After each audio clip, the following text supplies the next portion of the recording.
A very warm welcome to Kate Codrington, who we were just discussing how long it is that we've known each other. And we think it's about 6 or 7 years.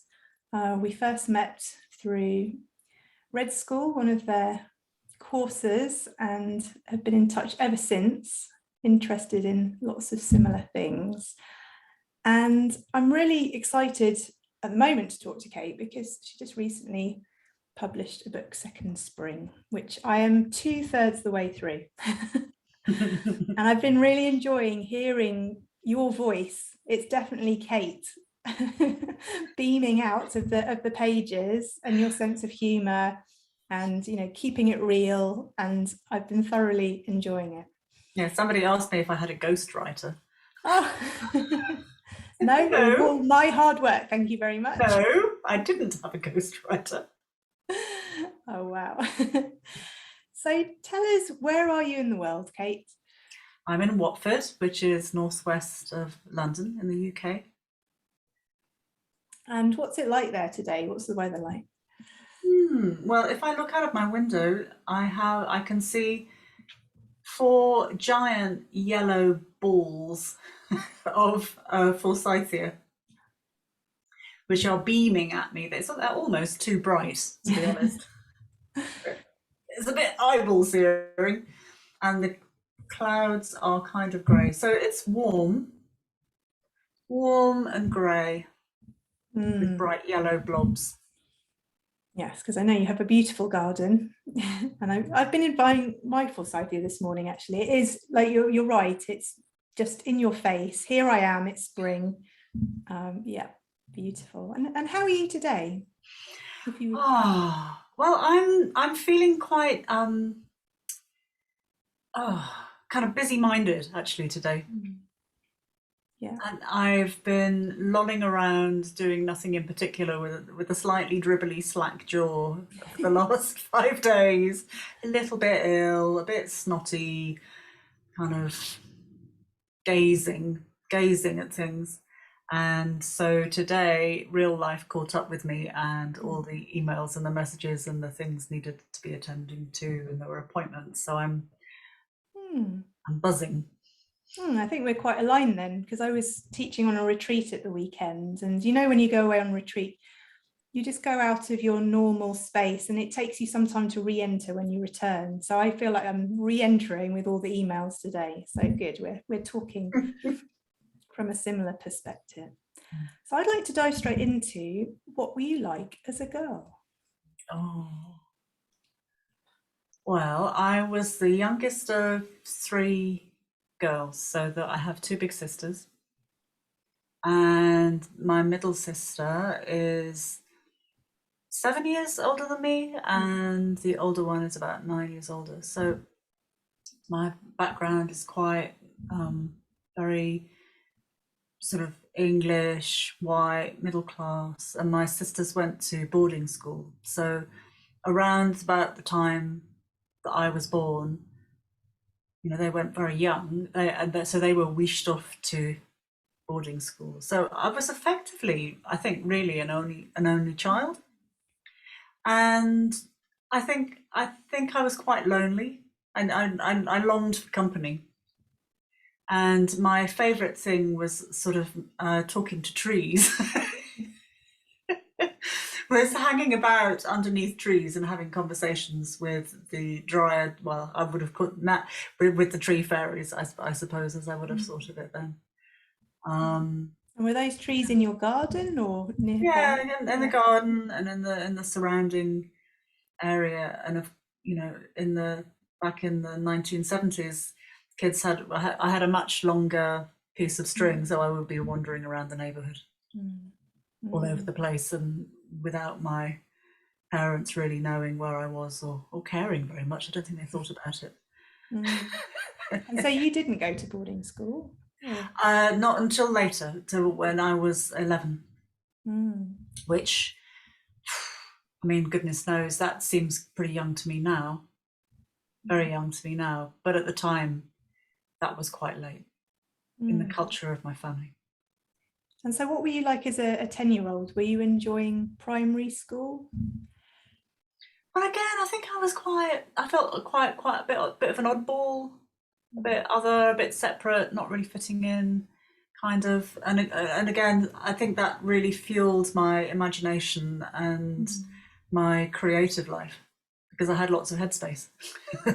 That's the upside of that kind of thing, that I became and still am actually very self-reliant in terms of taking care of my needs, to the point that I I can forget that I need other people, you know. It's like, oh yes, of course, that connection thing. Yeah.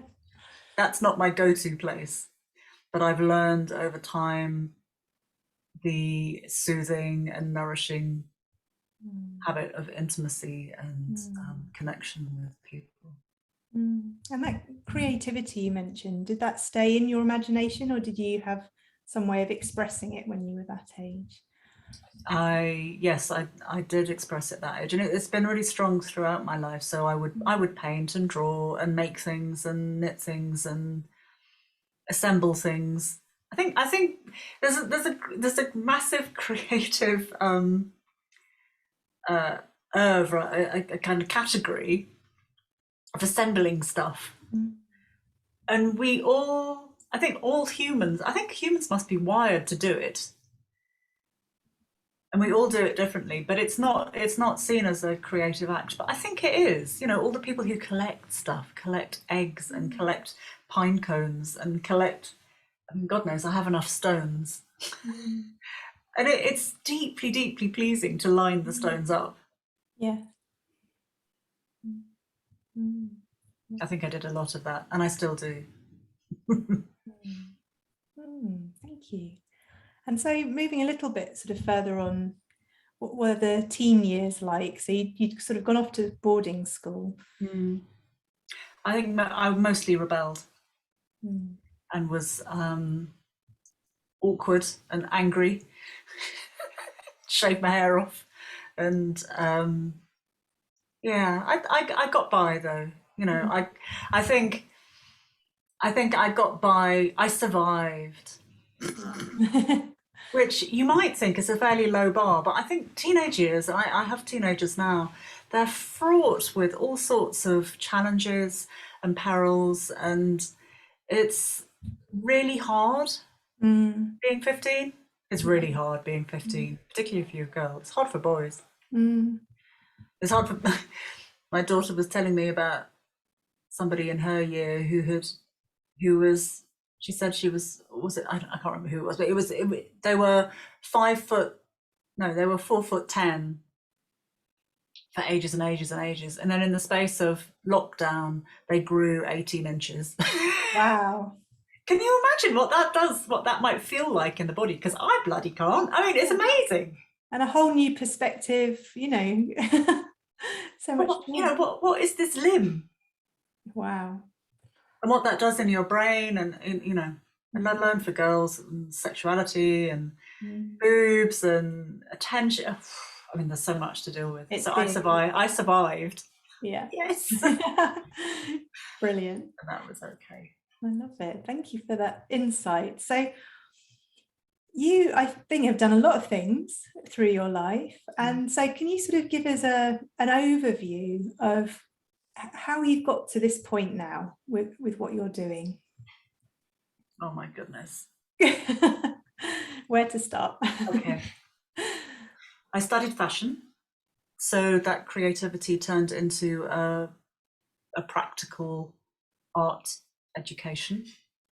So I did a foundation and I studied fashion, and I worked with clothes for some time, for film, so vintage clothes. I mean, amazing, really privileged, not glamorous or exciting, I have to say. It's mostly about sponging stains off things, but really privileged in that I got to look at and enjoy textiles from the 1910s, were the oldest ones, all the way through to, well, at that point, 1960s was seen as vintage. Right, yeah. Now it's 1990s that's seen as vintage, which I find very peculiar. Yeah, that's hard to take.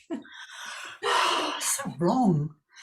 So that I really enjoyed, because I learned a lot about what dress meant and how to dress, and the sociological meaning of clothes, and how women's roles and how ideas of womanhood and femaleness have changed through the years, which I still find really interesting. How so much is to do with fashion and the contemporary cultural lens, and how quickly that changes. That's still an interest of mine. And from there, I felt that I wanted to, again, I think about connection. I felt that I wanted to connect more with myself and with other people, and I learned how to do massage, holistic massage.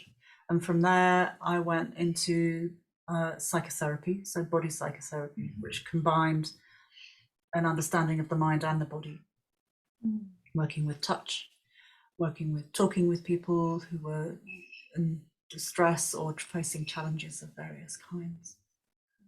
I had a couple of kids.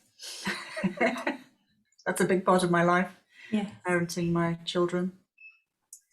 And that moved, I think the experience of birth, of pregnancy and birth, moved me more, my attention more into what femaleness meant, what being a woman meant, and those rites of passage, birth, motherhood, periods, what all this stuff, what's it all about, really? Because and that seems to have been a strong theme for you all the way through. Do you know why that is? Because one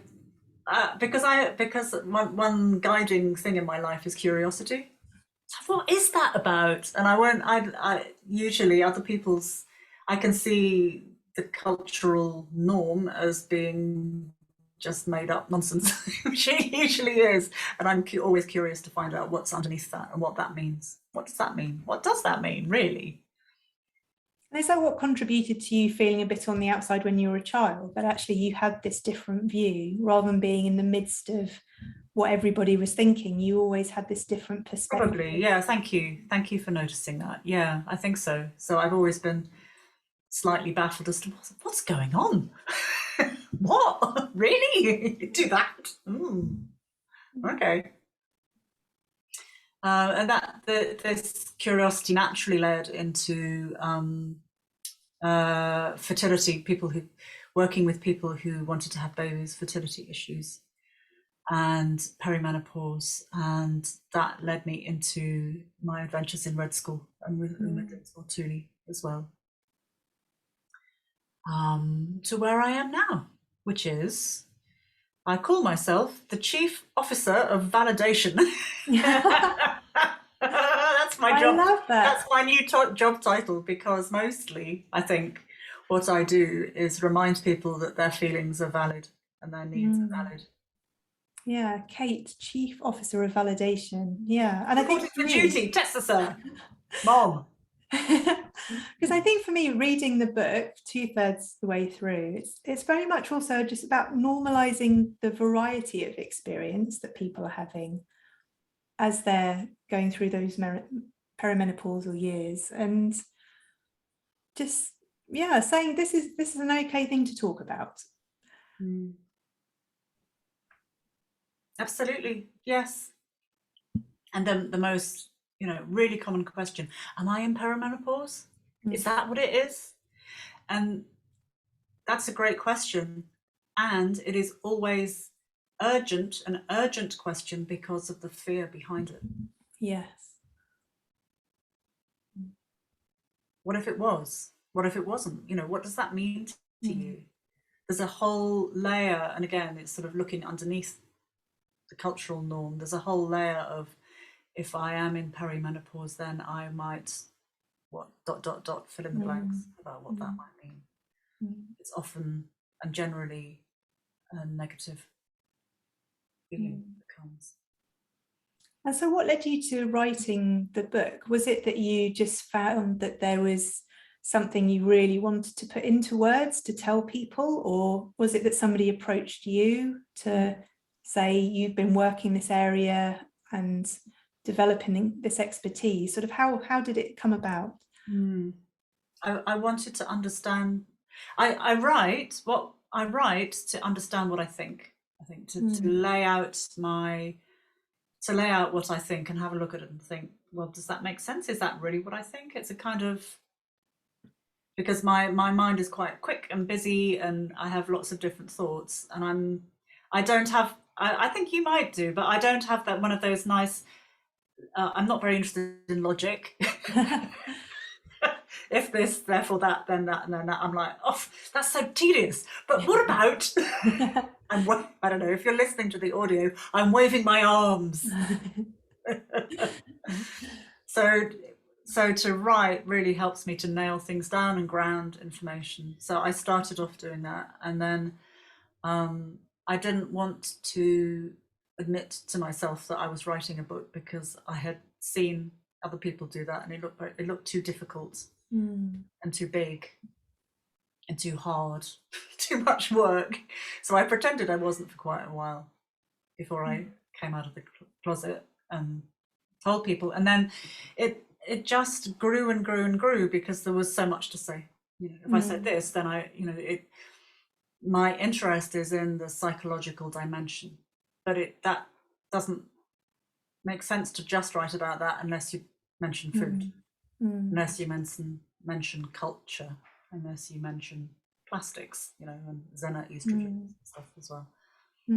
Yeah, it does really feel the book as a holistic look at how different ways you could approach, which I really liked, because there's a range of experiences, but there's going to be a range of tools that help people through that journey, aren't there? Yeah. I mean, I'm like you. I absolutely love medicine circles. I find them so enlightening, so clarifying. But not everybody will. Some people like CBT and clear directions and do this and do that, and as you say, there are very many paths. And so was it a conscious, going back a little bit, where you were in fashion, you're working with those beautiful clothes, how was it sort of moving into self-employment? Was that something that you thought was excited about, or? Okay, I only had a proper job for 6 months. So with a salary, like in a company. And I looked around at the people working there. I thought, what are you doing? You really taking this seriously? This is mad. This is insane. And I ran off. I just couldn't. Yeah, I'm absolutely unemployable. Absolutely unemployable. I wouldn't know how to work in a team at all. So you like being in control of your day, and what interests you right now? Yeah.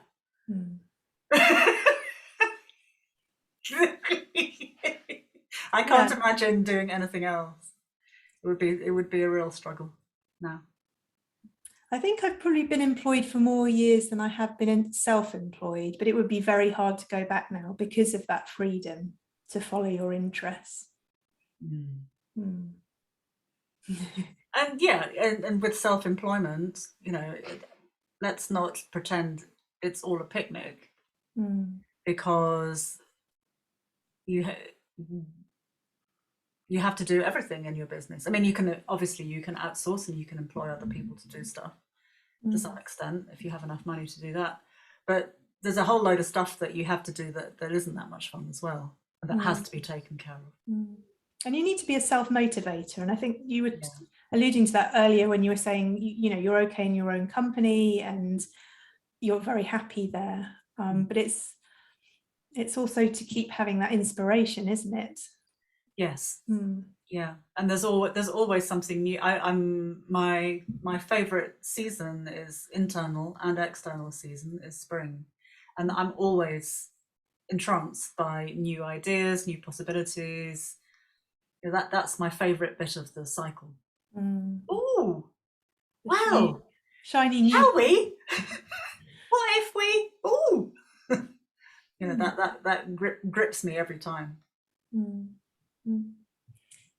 And so thinking about cycles, all sorts of different cycles that we have in our lives, you've already mentioned about periods and pregnancy, fertility, birth. Can you speak a little bit about how cycles have affected your work and life? Because they obviously, really infused through it, really. Yeah.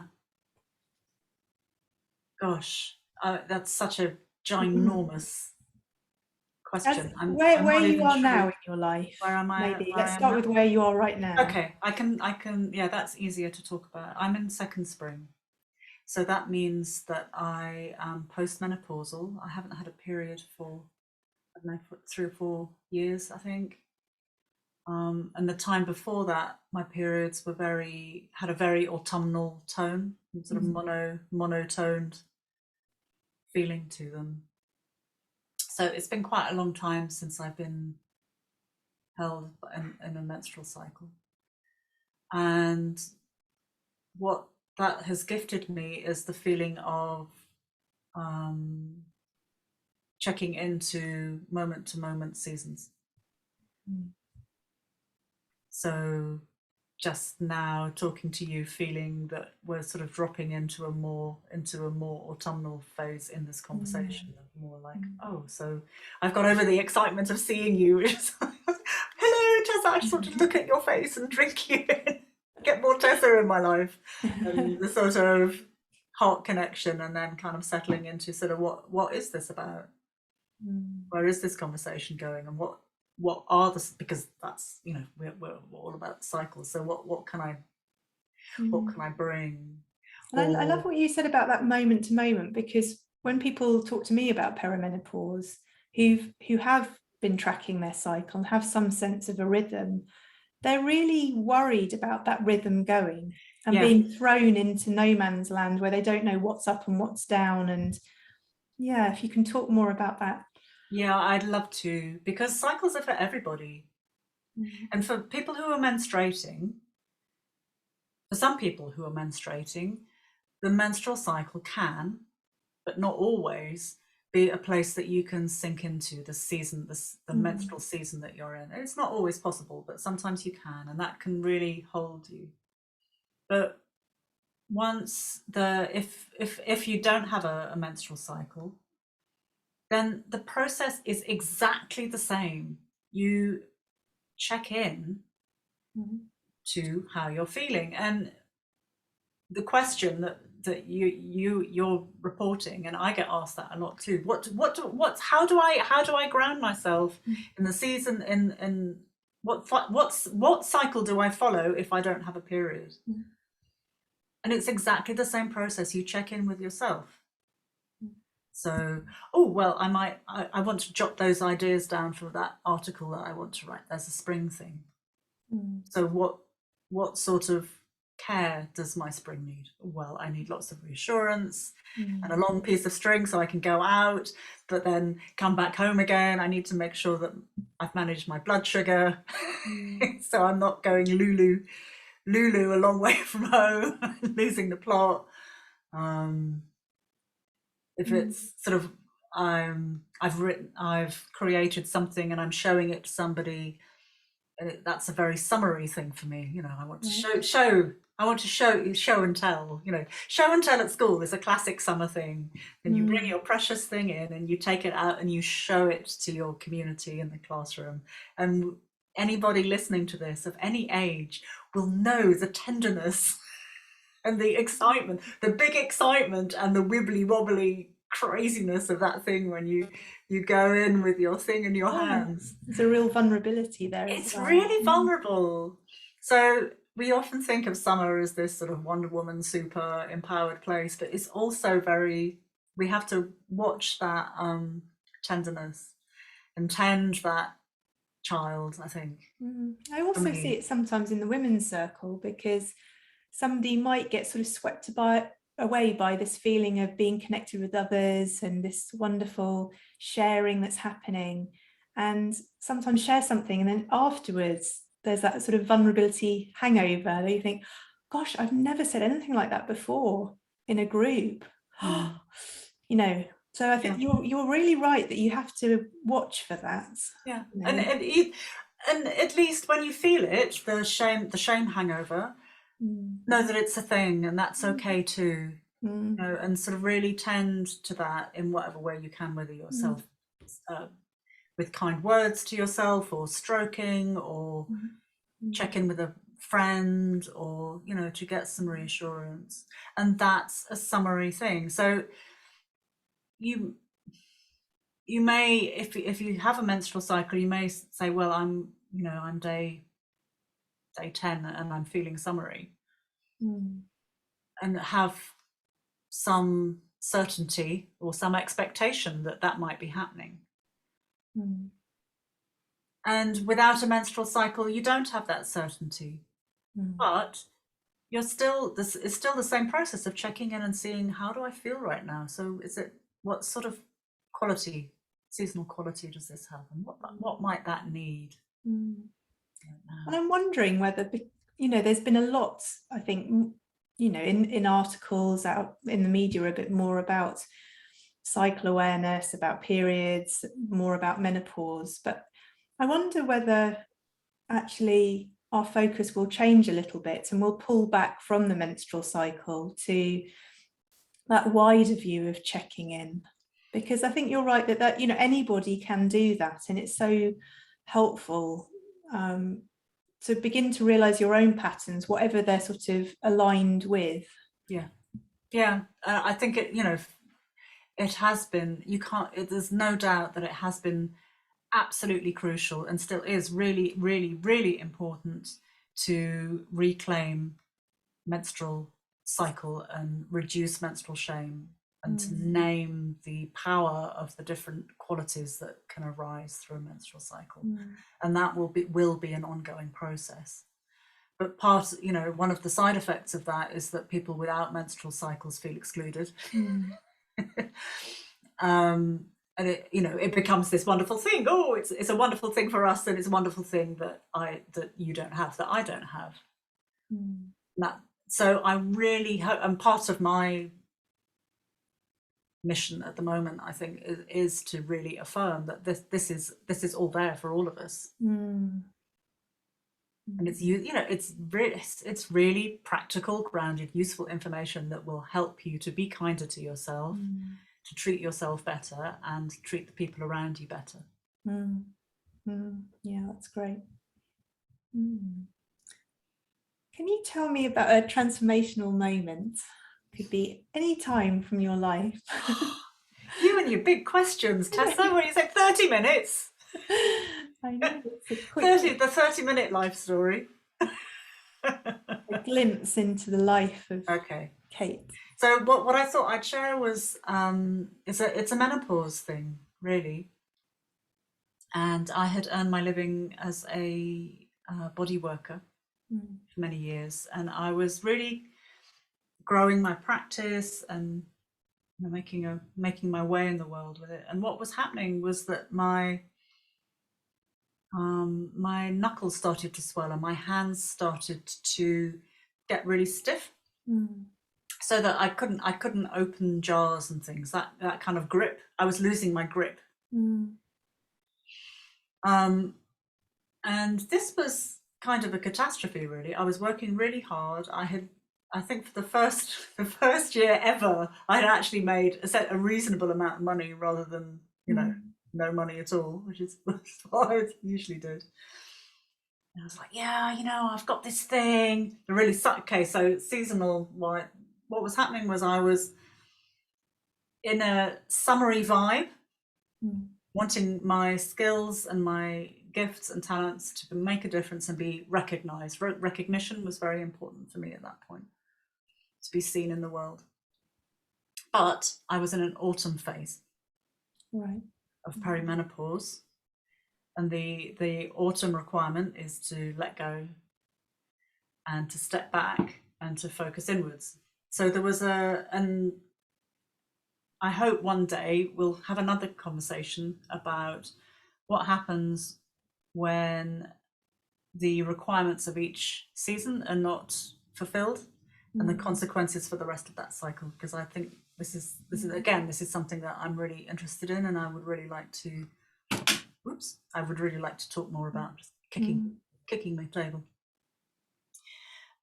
So what was happening was I wanted to be seen and to have my work recognized in the world, at the same time as my hands were going, no. And I had to stop. I realized that if I was to continue to do the work that I was doing, that I would be actively preventing myself from enjoying my 60s, 70s, and hopefully 80s as well. Because I wouldn't be able to draw or hold a pencil or stitch or do the things that I love, or garden or do the things that I love to do, because I would have broken my hands in the service of kind of holding up an identity. And that's what had to be let go. How hard was it to realize that? It took a long time, because my identity was so bound up in being Kate Codrington, the body worker, the abdominal person, the psychotherapy, all that sort of stuff. It was very hard. Yeah, it took a long time. A lot of journaling, a lot of therapy. So if you can put a number on it, sort of from that moment where you began to realize your hands were changing, you were losing your grip, to the realization that you actually did have to let that go. Can you think how long that was? No clue. I'm not very good at time in the past. I was just thinking, because, when we talk about sort of puberty, we're talking about a good stretch of time, and also with the menopause, a good stretch of time, but we tend to think about the physical. A lot of people do anyway. But yeah, that psychological process is also time consuming, isn't it? It takes a lot of, and as you and your listeners will know, the body and the it's artificial to separate out the two. We're not a Venn diagram with little blobs of body, soul, and psyche. We're complex, intermingled systems of energy and moonlight and sunshine, and it's all interrelated. Yeah, so I was thinking it's sort of losing the grip sort of physically, but also whether there was a sort of psychological losing the grip gradually of that identity and who you thought you were. Yeah, I think hands are always very interesting, because that's where we hold on. That white knuckle. If I'm not this person, then who am I? And we tend to cling onto the sorts of roles that we were rewarded for as a girl, as when we were girls, when we were small. So I was rewarded for being helpful and kind and nice. That's what was appreciated within my family culture. So if I stopped doing that, then then there's a sort of deep in my lizard self, there's a fear that I'll be cast out of the tribe, that I'll be unlovable, that I'll lose my place. And that's really common in perimenopause. That's what happens, and that's I believe, what I observe is that's why so much of the suffering is, because we're learning, we're being asked to loosen our grip on roles and ways of being that no longer serve us, but they've held us together for the previous 30 years, and still are maybe very valued in our mainstream culture. And and concretely by cash. And putting a roof over your head, and real things. So where do you think your curiosity is going to take you next? Oh, Tessa, I like that question. That's the best question. Spring self. Oh. Well, part of where I am now is that I don't really know. And I have to follow my nose and see where it takes me. But I think that we've already discussed, I'm really interested in opening conversations about how useful cycles are for everybody. So taking it beyond menstruation and democratizing that as something that's accessible and useful on a day-to-day level for everybody, particularly in terms of creativity. Yeah, and for me also sustainability, thinking about the environment. I think if everybody starts tuning into a cyclical way of living, whatever that means for them, we would move away from this push, more, always is better. Yeah. Yeah, to a qualitative way of understanding things, not quantitative. What's lovely is that you seem to be okay with being in that not knowing. It's taken a lot of practice, Tessa. It's taken a lot of practice, and it's knowing about cyclical awareness that has allowed me to do that. And also a bit of self-awareness, knowing that my delight in spring, so many times I have got a new thing, because I'm quite technically savvy, so I can have an idea and I can have it out there in the world in 2 hours flat, half an hour if I'm really keen. And I very often fall flat on my face because I don't take time to sit with not knowing and to allow things to take their own time and follow their own. So there's my enthusiasm. No, let's do this thing. Right, I'm going to sit down right here. Get on with it. Oh, look, there's the thing. And then also the idea, the project itself has its own cycle and its own energy. So it's also very, say it was a workshop. The workshop idea will also have its own energy. So I may be very summery and springy and moving it out there, but the idea may want to meander around a corner, change, become about something different. Maybe some other people will be involved. And then guaranteed somebody else will be putting on the same workshop. Like, bloody hell, that person's putting on this workshop that and then I get all discouraged and upset, and then it comes round again, and then it changes into something else, and then it blossoms, or it might stop there, or it might change into something else. And I think it's really interesting. I'm really interested in this place of allowing ideas to follow their own cycles as well as honouring my own.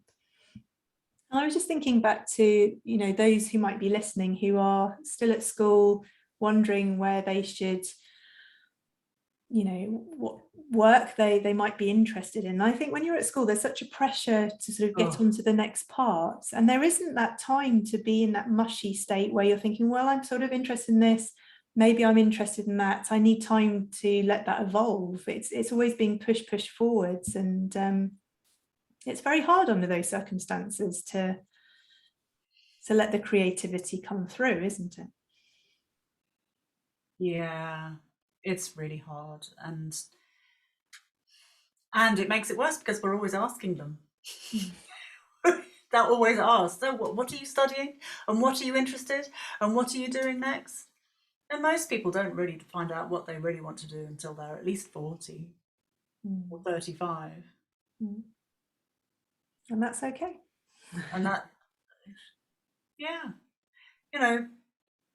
I think one thing that, again, it's a seasonal thing, is that we get caught up in calling sometimes, and my true self, and it becomes very important and a bit inflated, all that stuff. But we are all already doing it. So if you're of any age and listening to this and thinking, oh well, I should know what I'm doing, you're already doing it, and you're being yourself, and that's more than enough. That it doesn't require any extra moon juice. Although I do know, there's a friend of my son's who has known since he was 3 that he's going to be a pilot, and he will be. But that's unusual. And it's rare. It's very rare, and I bet he'll get to 40 and go, oh, actually, no. I've had enough of this. I want to, I don't know, grow cabbages.